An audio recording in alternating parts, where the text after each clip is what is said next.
Silakan duduk. Assalamualaikum warahmatullahi wabarakatuh. Waalaikumsalam. Perkenalkan ya Bapak Ibu, saya perawat Nancy. Saya bertugas di ruangan ini di jam 7 pagi sampai jam 11 siang. Sebelumnya atas nama Ibu siapa dan Bapak siapa? Kasih tahu. Dan saudara Bapak. Baik, kalau boleh tahu ada yang bisa saya bantu? Ini enggak, kan kita baru menikah ya. Jadi Ya. belum menjaga bulan. Masih mau menikmati waktu duluan. Oh baik, di sini saya akan menjelaskan sedikit ya. Jadi ada beberapa rekomendasi untuk pengantin baru yang ingin menunda kehamilan. Bisa. Bisa.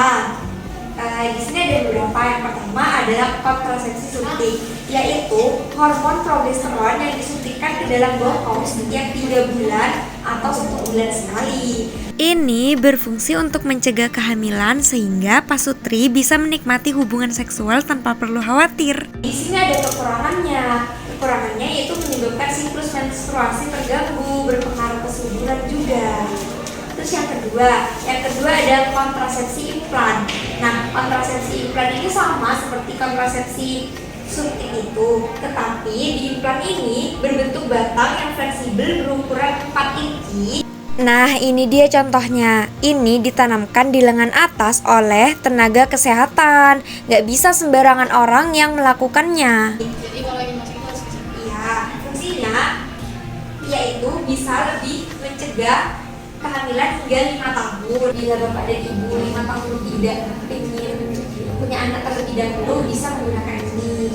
Dan tingkat keberhasilannya itu sekitar 97 hingga 99%. Tapi ada kurangnya, yaitu gangguan haid, terus juga kadang pusing. Yang ketiga adalah PKB. Ini kan gampang, Bapak Ibu pasti sudah tahu kan? Yaitu ini caranya dengan cara minum pil sekitar 21 sampai dengan 28 hari sesuai dengan masa jangka waktunya.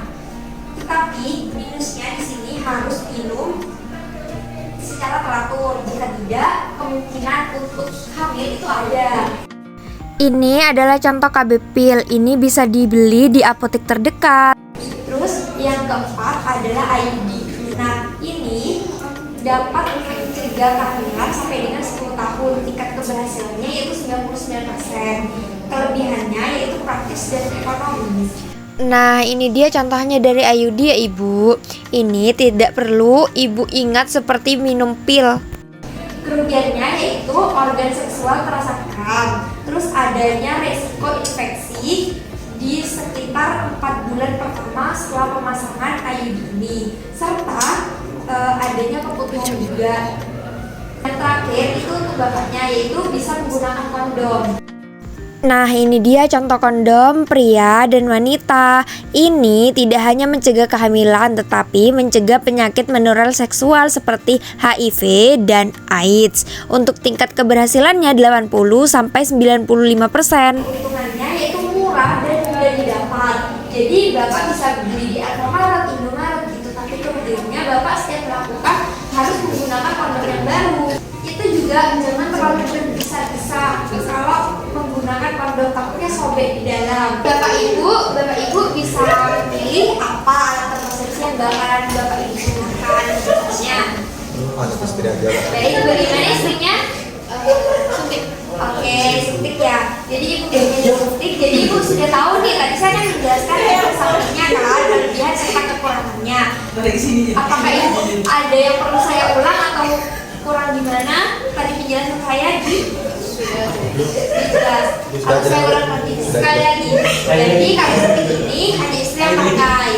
Dan suntik ini punya kekurangan Pak. Kekurangannya yaitu bisa menyebabkan keputihan. Terus juga siklus menstruasi tidak teratur. Bapak juga setiap 3 bulan tuh melakukan ini rutin.